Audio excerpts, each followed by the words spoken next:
So I'm going to do another book review on this very interesting book indeed. It's called The King, Warrior, Magician, Lover, Rediscovering the Archetypes of the Mature Masculine Male by Robert Moore and Douglas Gillett. And a few of the concepts in these books have been churning around in my mind for years.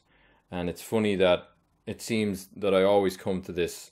I have these ideas kind of going on in the background, and then a book arrives, and all of those ideas that I've been harboring for years are sort of unpacked all at the once.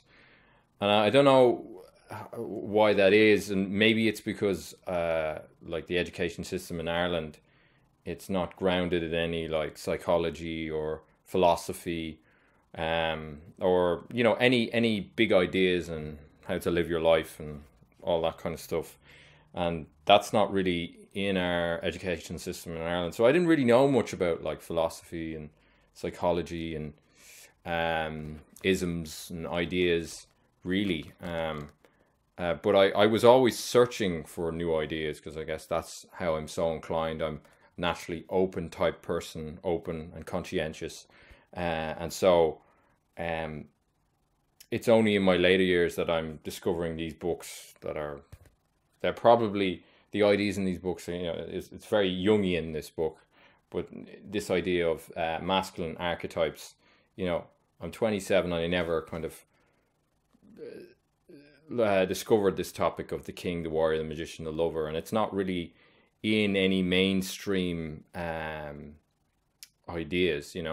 But when I was reading this book, these archetypes, I just kept thinking of people I knew that fit these archetypes or were growing into these archetypes for better or for worse, or growing away from one archetype and moving into another archetype. I remember years ago, Elliot, in one of Elliot Holtz's videos, he mentioned a little bit about these archetypes, but I listened. I was listening to that sort of loosely, as you do when you sort of scrolling through YouTube channels, and but this I wish I read this book, years ago, because at this moment in time, I'm trying to figure out to revive my masculine energy in the best way possible, and to put that out there, and what does it mean to be a man in the 21st century, and how can I grow into those masculine characteristics as I grow older. And after looking at Jordan Peterson's videos, I want to choose strong things that make me feel strong, as opposed to choosing things that make me feel weak. And this concept, I suppose, maybe geared me on to find a book like this, but I always wondered, because I was always very artistic, but I always wanted to be a man, or I always wanted to portray, for lack of a better word, to portray masculine attributes as I grew up. I knew I had a good instinct that it was important to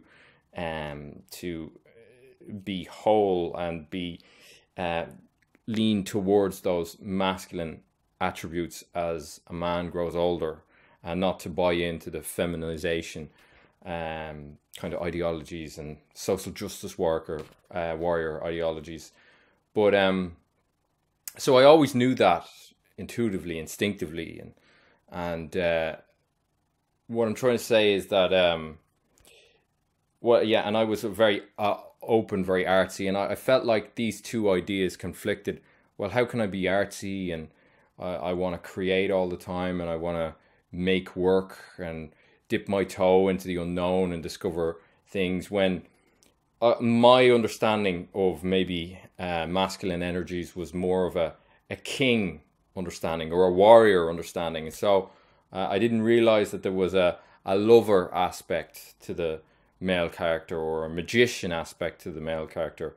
Well, it's very obvious when you put it like that, but as a young man, you haven't had enough time to consider these things, and really you just pick up on things that are in your environment and people that are in your environment, and that's a masculine trait, or that's a feminine trait in a man, or that's a that's a weak trait in a man, or that's a strong trait in a man. You know, and so I guess you're kind of imprisoned by the people that you know, and whatever the environment that you're in turns out. Um, but that always conflicted with me. This idea that I was open, and that I still wanted to uh, travel towards a more and more masculine energy as I grew older, and yeah, so this book just like, you know, any good book that you read, or any good book that I read that inspires me, or not so much inspires me, but you know, it's like I get a massive amount of hindsight, or 2020 hindsight vision when I'm reading a book. Say, for example, like when I was reading this book, just I was reading sentences of these archetypes, that thoughts that I had said to myself before, and there's this kind of a moment of insight and epiphany, and of like, Jesus, you knew, you had a good instinct on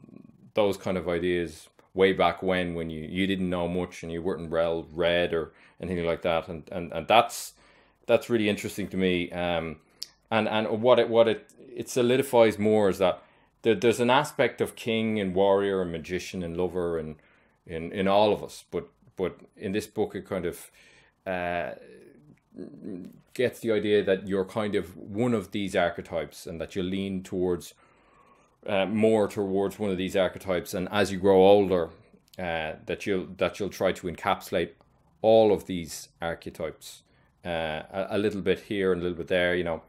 But also, it's amazing, like, because I mean, criticism and self criticism and self awareness on my limitations has been something that I've really looked on and tried to fix, and tried to observe myself and try to better myself in with the tools that I've had, you know.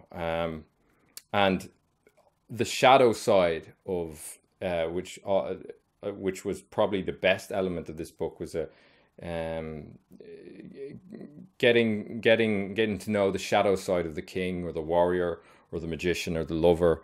And the shadow side meaning kind of getting taken away by the darkness of that archetype, and leaning too close to the flame, you know, leaning too much into it. And what that, you know, like, for example, like the lover archetype was one that I tried out for a while. I don't think I'm fully a lover. I'm more a magician, but you know, the lover archetype, the shadow side of that is becoming a ladies' man, and then moving on to woman from the next. And I guess I tried, you know, the kind of whole player vibe thing out for a while, and I realized that was empty. And when I got off with a lot of girls, it didn't really satisfy that kind of internal suffering that I knew I had. But I thought that that would make me happy. I thought that, you know, connecting with women would make me happy. But I soon discovered, or well, not soon, I didn't discover early on enough, that, you know, this kind of shadow lover side, that, you know, that wasn't helping me, or, you know. But and then the magician shadow side would be one of a manipulator. Now, I was never, you know, I always considered that, you know, that magician side of myself, that I could be really manipulative, because that's kind of where all my talents lie, in that kind of magician archetype, you know, artistic, verbally intelligent, you know, good self-awareness, critical thinking, that type of thing. And I never went down, maybe because I knew the magician archetype so well. I knew that it was easy to be a manipulator, and so I decided not to be a manipulator, and I've tried, well, especially the last few years, to be as genuine as I possibly could be, and be as honest, even when it's not good, or, you know, even when it's better to tell a lie. And I've tried to be as honest as I possibly could, through the lens of self-awareness, and I think that that's stood to me very well. But I wonder as I go on, I could be very manipulative. Like I know I have that facet within me, that shadow side within me, and I've shown that to be the case. And sometimes when for the betterment is to manipulate, and not for selfish gain. But yeah, very interesting. And I think one of the archetypes of warrior is something that I probably had a problem with for many years, because I mean, I think I'm a warrior in the sense I'm a hard worker, but I'm not very, I'm not a very physical man. I'm like 6 foot, but I'm not very built and broad. I'm a very slender man, always have been, and never really understood the warrior energy or that type of archetype, and saw a couple of my friends who leaned away from that archetype, and some leaned into it. And it can be easily a bully energy, that kind of warrior archetype. Usually warrior archetypes in men do really well in secondary school, I seem to think, but then when they leave school they don't sort of excel anymore, because they haven't developed that magician side of themselves, or that lover aspect of themselves, which is really interesting when you can categorize these aspects of ourselves into, they can fall into 4 of these sort of paradigms, and you can reflect on your past as, oh, that was a sort of lover phase of my life, or oh, I was kind of in experimenting with a magician phase of my life. Now, I didn't know that at the time when I reflect, but I know now when I reflect on the past. I was like, oh yeah, I was in my warrior archetype then, or I was in my magician archetype then. The king archetype is one that I'm trying to lean into now. And that's a concept that I haven't been fully immersed in, or haven't tried on the outfit of the king, where I feel as if I tried on the warrior, the magician, and the lover. I'm very familiar with the magician, and probably very familiar with the lover archetype, but the warrior archetype is the next one after reading this book that I'd like to try on those clothes and see how it fits. And on the closing chapter in this book, the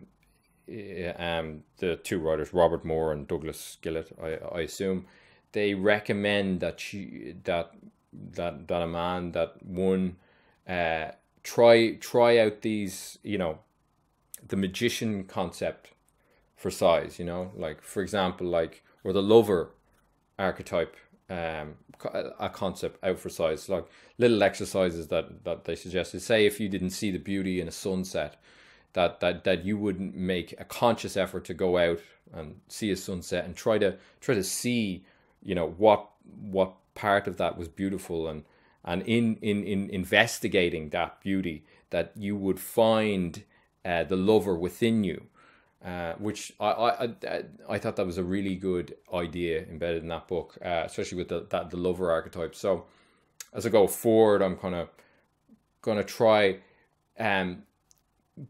embed that, or kind of immerse myself in that king archetype a bit more, and try to make more king decisions in my life. I feel that's lacking. So as a whole, this book